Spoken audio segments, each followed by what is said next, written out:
As I look out at this wonderfully attentive and diverse audience, all facing forward in wooden pews, it brings to mind two images.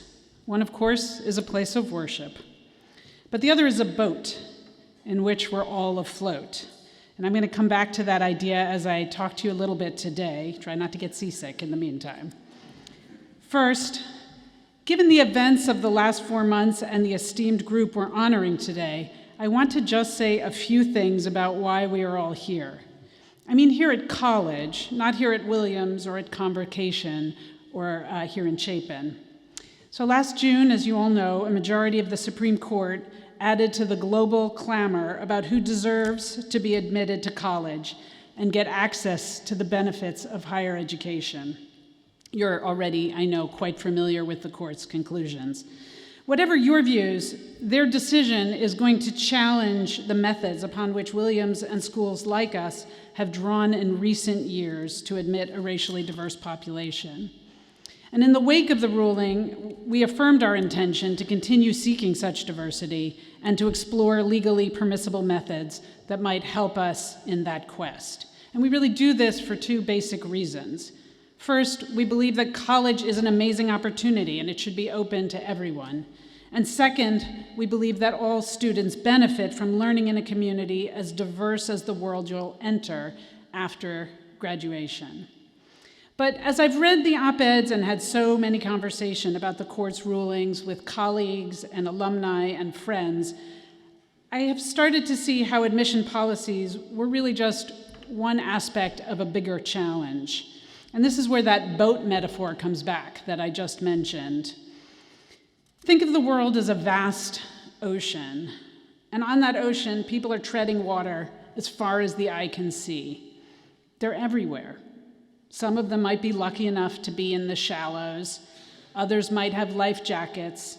But most are relying on their strength and their endurance just to stay afloat. And many others are actually in danger of going under. Meanwhile, here we are, every single one of us, in this boat. And it's actually one of several in a really powerful flotilla. What the Supreme Court was adjudicating was the question of who should get a chance at an educational lifeline, who should be able to get into this boat. And that's the question they'd been asked, and that's the one they chose to therefore adjudicate. But I do wish that the majority, and perhaps more of those analyzing the outcome, had looked up from the narrow interpretation to ask why we aren't building more boats. Education is a vitally important resource. So of course we're going to have passionate debates about who gets the available berths. But even within the court's remit of constitutional law, I wish the justices had shown more curiosity about the constitutionality or even the basic morality of a heavily publicly subsidized educational system that offers many, many fewer seats than there are people who need them. A real lasting solution to the problem of access requires we not only regulate admissions fairly, but that we make high-quality education available to everybody who wants it.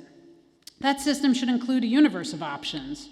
Great liberal arts colleges like Williams, for sure, but also great research universities, great regional schools, great community colleges, great vocational and certificate training programs.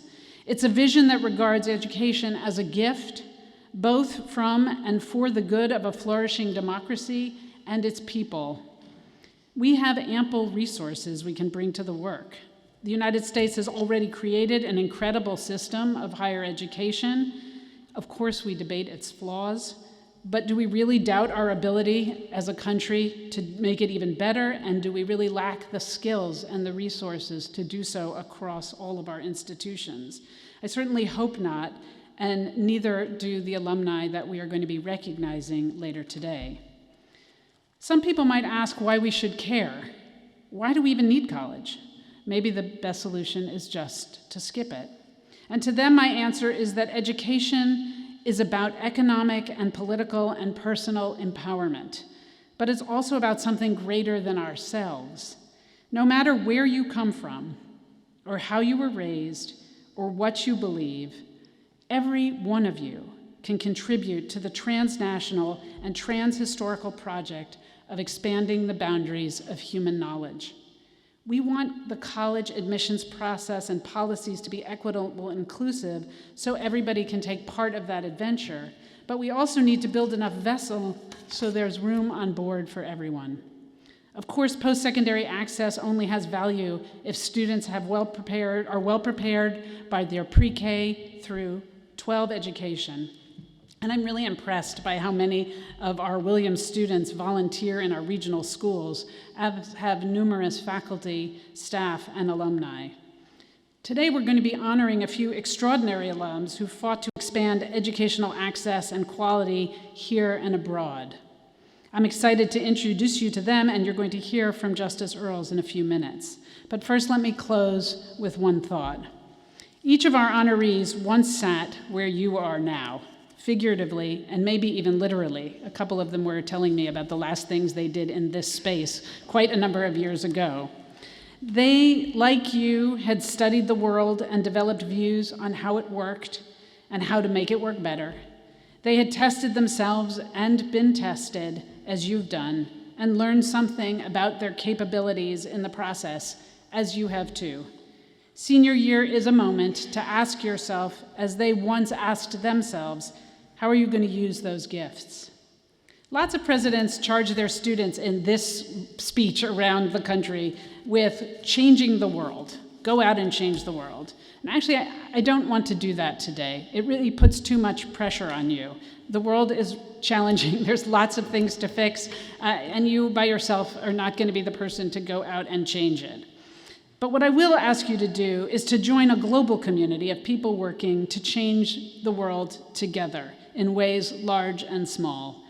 And what I'd ask is that you agree is to be part of something greater than yourselves. And what I hope is that you use some portion of your good fortune in having made it on board this boat to expand opportunities for others in any number of ways. Whether you work on education or hunger or global conflict or civil rights or any other topic that matters to you, and in whatever way you do it, I hope one of the things you'll do is contribute. You're not alone.